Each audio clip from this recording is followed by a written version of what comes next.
বড় পীর আব্দুল কাদের জিলানী রহমাতুল্লাহি আলাইহির বয়স যখন মাত্র 5 বছর, তখন তিনি পিতৃহারা হলেন। পিতার ইন্তেকালের পর আব্দুল কাদের জিলানী রহমাতুল্লাহি আলাইহির লালন পালন এবং পড়াশোনার দায়িত্ব এসে পড়েছিল তার মায়ের উপরে। মমতাময়ী মা চরকায় সুতা কেটে জীবিকা নির্বাহ করতেন।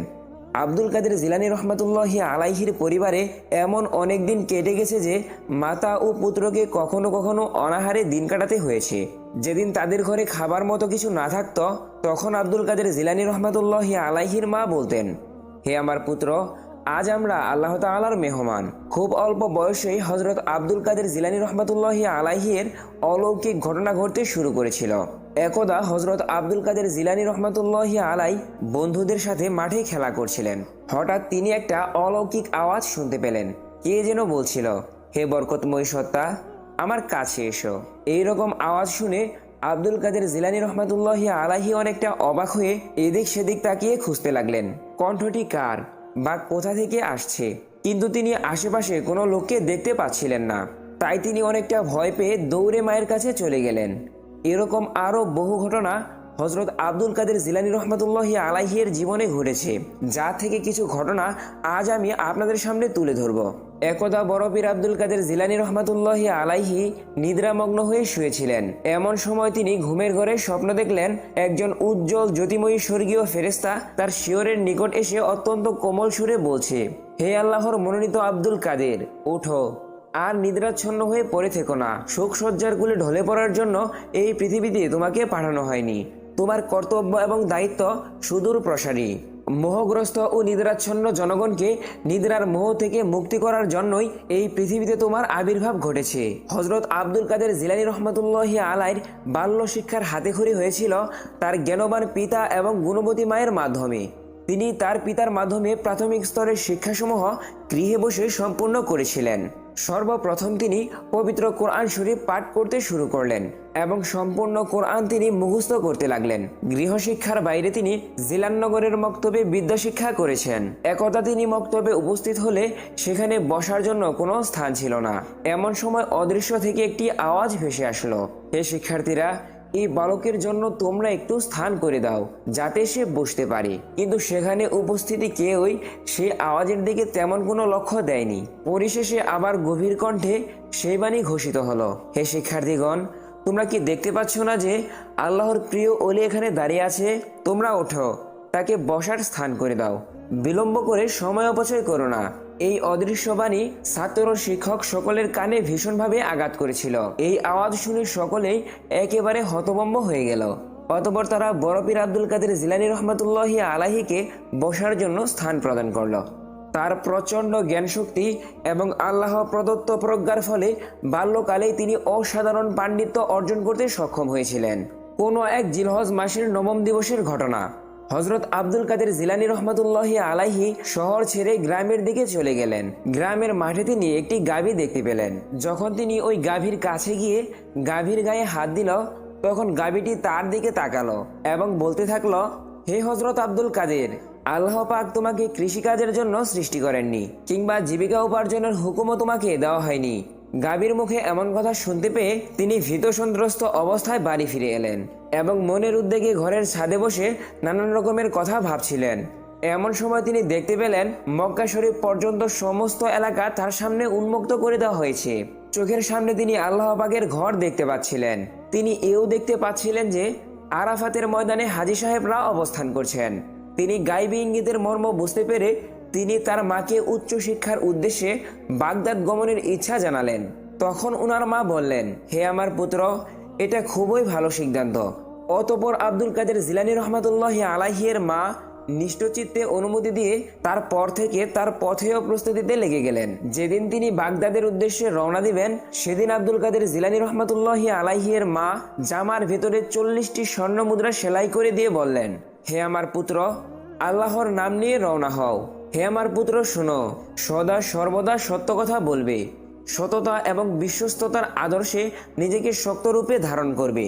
অতঃপর মায়ের উপদেশ নিয়ে তিনি এক কাফেলার সাথে বাগদাদের উদ্দেশ্যে গমন করছিলেন। পথিমধ্যে সন্ধ্যা ঘনিয়ে আসার কারণে তারা এক জায়গায় রাত্রি যাপনের সিদ্ধান্ত নিলেন। রাত্রি যাপনের আয়োজনে সকলেই ব্যস্ত। এমন সময় একদল ডাকাত এসে তাদের উপরে হামলা করলো। এবং সমস্ত মালামাল লুটে নিল। লুটপাট শেষ করে একজন ডাকাত হযরত আব্দুল কাদের জিলানী রহমাতুল্লাহি আলাইহিকে লক্ষ্য করে বলল, হে বালক, তোমার নিকট কি কিছু আছে? বালক আব্দুল কাদের জিলানী রহমাতুল্লাহি আলাইহি সঠিক জবাব দিলেন, হ্যাঁ আছে। আব্দুল কাদের জিলানী রহমাতুল্লাহি আলাইহির জবাব শুনে ডাকাত ভাবল, ছেলেটি হয়তো আমার সাথে ঠাট্টা করছে, কারণ তার নিকট কিছু থাকলে তো আমি দেখতে পেতাম। ডাকাত আবারও বলল, হে বালক, তোমার নিকট কি আছে এবং কোথায় আছে? তখন হযরত আব্দুল কাদের জিলানী রহমাতুল্লাহি আলাইহি বললেন, আমার নিকট 40টি স্বর্ণ মুদ্রা আছে এবং তা আমার সাথেই আছে। এই কথা শুনে ডাকাত স্বর্ণ মুদ্রা খুঁজতে লাগলো। অনেক খোঁজাখুঁজির পরেও তার নিকট কোনো স্বর্ণ মুদ্রা না পেয়ে ডাকাত ধমকের সুরে বলল, এই বালক, তুমি কি আমার সাথে ঠাট্টা করছো? তুমি কি আমার সাথে উপহাস করছো? উত্তরে আব্দুল কাদের জিলানী রহমাতুল্লাহি আলাইহি বললেন, আমি সত্যি কথাই বলছি, আমার কাছে 40টি স্বর্ণ মুদ্রা আছে। ইতিমধ্যেই সেখানে ডাকাত দলের সর্দার এসে উপস্থিত হলো এবং আব্দুল কাদের জিলানী রহমাতুল্লাহি আলাইহিকে লক্ষ্য করে বলল, তোমার স্বর্ণ মুদ্রাগুলো কোথায় আছে? আব্দুল কাদের জিলানী রহমাতুল্লাহি আলাইহি বললেন, আমার প্যান্টের কাপড়ের ভাঁজের মধ্যে সেগুলো সেলাই করা আছে। তার কথা মতো স্বর্ণ মুদ্রাগুলো পেয়ে ডাকাত দলের সর্দার বলল, হে বালক, তুমি তো দেখছি বড়ই বোকা ছেলে, কারণ তুমি যদি আমাকে এগুলোর খোঁজ না দিতে তাহলে তো কিছুতেই আমরা এগুলো খুঁজে পেতাম না। এই কথা শুনে বালক আব্দুল কাদের জিলানী রহমাতুল্লাহি আলাইহি বললেন, আমি বাড়ি থেকে বের হওয়ার সময় আমার আম্মা বলে দিয়েছেন, হে আমার পুত্র, সদা সর্বদা সত্যি কথা বলবে, কখনো মিথ্যে কথা বলবে না। তার উপদেশের দিকে লক্ষ্য রেখে আমি আজ তোমাদের নিকট সত্য কথা বলেছি। বালক আব্দুল কাদের জিলানী রহমাতুল্লাহি আলাইহি এর সহজ সরল এই কথাটি সর্দারের মনে গভীরভাবে লেগে গেল। সে ভাবতে লাগলো, ছোট্ট একটি ছেলে তার মায়ের কথা তিলে তিলে মেনে চলছে, আর আমি আল্লাহ তাআলার নির্দেশ অমান্য করে চুরি ডাকাতি করছি, মানুষকে কষ্ট দিচ্ছি। না না, এ তো হতে পারে না। এই কথা ভেবে সে আব্দুল কাদের জিলানী রহমাতুল্লাহি আলাইহিকে বুকে টেনে নিলেন এবং তাকে বললেন, আমি তোমার সাথে তওবা করছি এবং প্রতিজ্ঞাবদ্ধ হচ্ছি যে আমি আজ থেকে আর কোনোদিন মহান আল্লাহ তাআলার আদেশ অমান্য করব না এবং কোনো দিনও ডাকাতি করব না।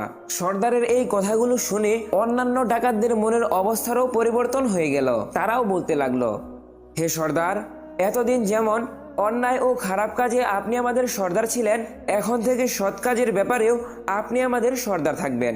সর্দার তাদের প্রস্তাব মেনে নিল এবং লুটপাট করা টাকা পয়সা মালামাল ফেরত দিয়ে নিজের পথে চলে গেল।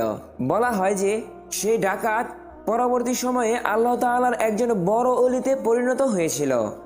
অন্য একদিনের ঘটনা, একবার মরু প্রান্তরে হযরত আব্দুল কাদের জিলানী রহমাতুল্লাহি আলাইহি ভ্রমণ করছিলেন।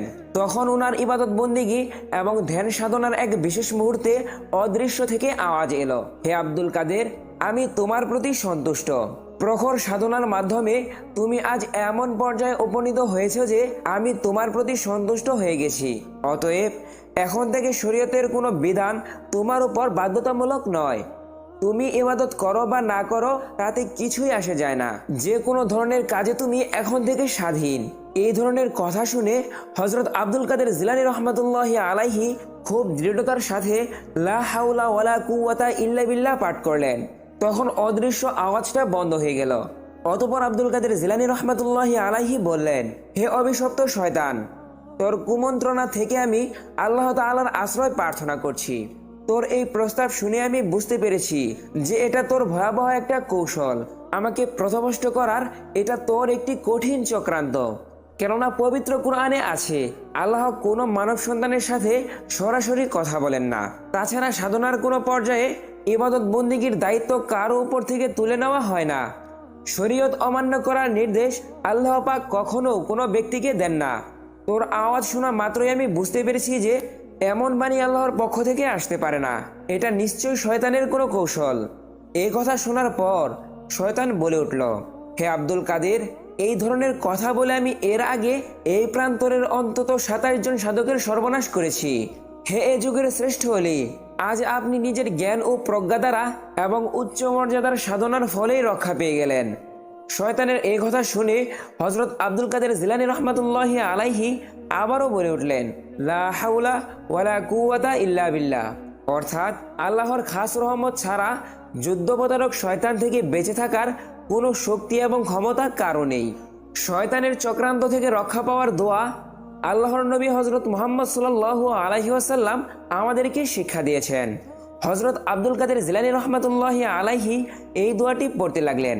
ঘটনার শেষ অংশে তিনি পুনরায় শয়তানকে উদ্দেশ্য করে বললেন, এই শয়তান, তুই আমাকে নতুন করে আবার ধোঁকা দেওয়ার চেষ্টা করছিস। হে শয়তান, তুই বোঝাতে চাচ্ছিস যে আমার জ্ঞান ও প্রজ্ঞা দ্বারা আমি রক্ষা পেয়েছি, অথচ আমি যে দোয়াটি পড়েছি এতে বলা হয়েছে আল্লাহর সাহায্য এবং করুণা ছাড়া শয়তানের ওয়াসওয়াসা থেকে রক্ষার কোনো উপায় বান্দার নেই।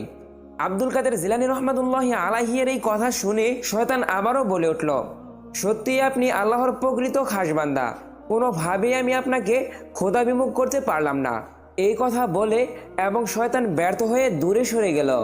আরেক দিনের ঘটনা।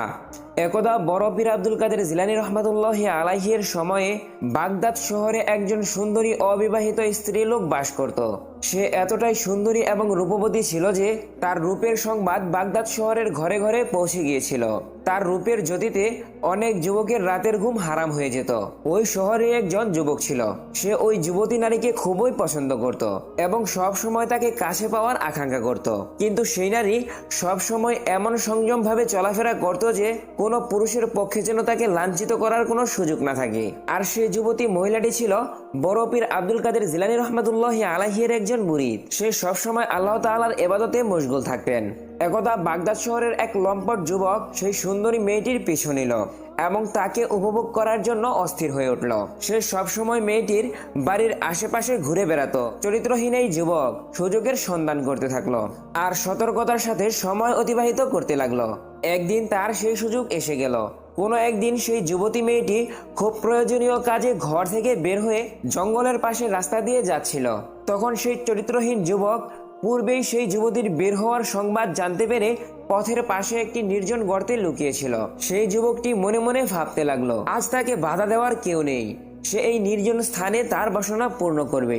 এমন একটা সুযোগ তো তার অনেক দিনের আশা ছিল। যুবতী নিশ্চিন্ত মনে পথ অতিক্রম করছিলেন।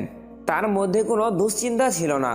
যখন সেই সুন্দরী মেয়েটি সেই লম্পট যুবকের সামনে আসলো, তখন সেই লম্পট যুবকটা গর্তের ভেতর থেকে বের হয়ে মেয়েটির পথ রোধ করে দাঁড়ালো।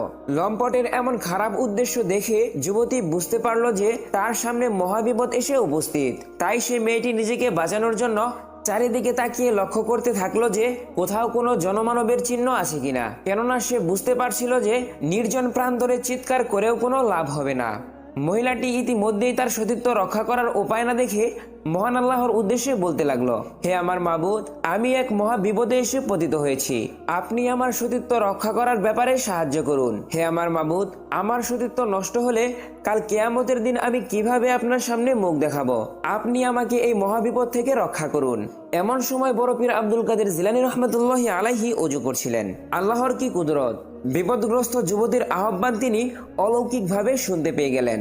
তার অন্তর থেকে নূরের রোশনি বের হতে লাগলো। তিনি অত্যন্ত রাগান্বিত হয়ে নিজ পায়ের একখানা পাদকা খুলে উক্ত লম্পট যুবককে লক্ষ্য করে সজোরে শূন্যে নিক্ষেপ করলেন। আল্লাহ তাআলার কি অপূর্ব কুদরত! পাদুকাখানি তীর বেগে ছুটে গিয়ে উক্ত লম্পট যুবকের মাথায় আঘাত করতে লাগলো। পাদুকার বিরামহীন আঘাতে যুবকের মাথার খুলি ভেঙে একেবারে চুরমার হয়ে গেল।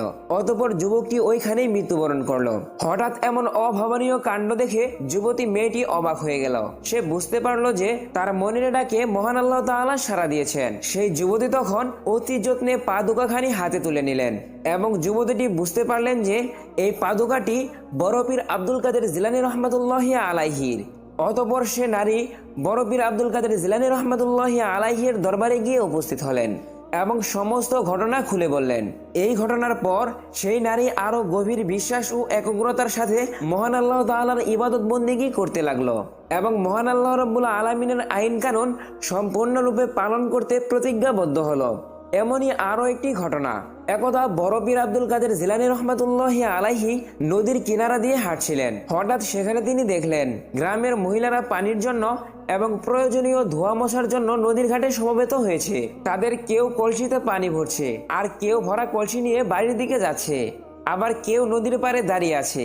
ঠিক এমন সময় একজন রমণীর করুণ ক্রন্দন ধ্বনি হযরত বড় পীর আব্দুল কাদের জিলানী রাহমাতুল্লাহি আলাইহির কর্ণগোচর হলো। তার কান্নার আওয়াজ এমন হৃদয় স্পর্শী ছিল যে কোনো পাষাণ হৃদয় এই আওয়াজ শুনে বিঘ্নিত হবে। মহিলার কান্নার আওয়াজ শুনে বড় পীর আব্দুল কাদের জিলানী রহমাতুল্লাহি আলাইহি এর মন অত্যন্ত খারাপ হয়ে গেল। তিনি সেই নদীর ঘাটে উপস্থিত হয়ে এক ব্যক্তির কাছে মহিলার ক্রন্দনের কারণ জানতে চাইলেন।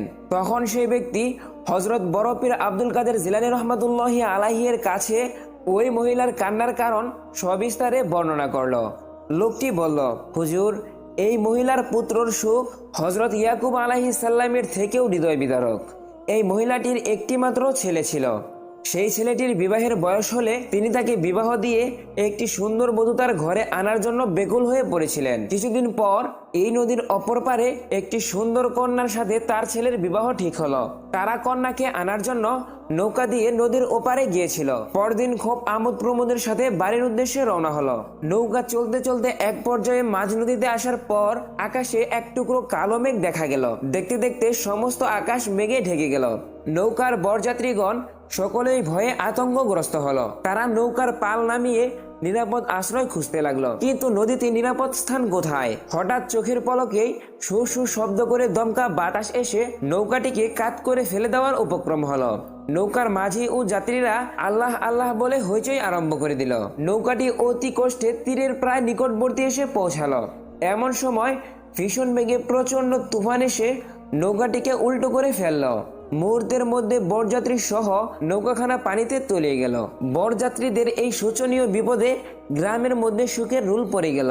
যাত্রী বা মাঝিরা কেউই এই বিপদ থেকে রক্ষা পেল না।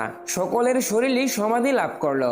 দিনের পর দিন চলে গেল, মাস গেল, বছর গেল।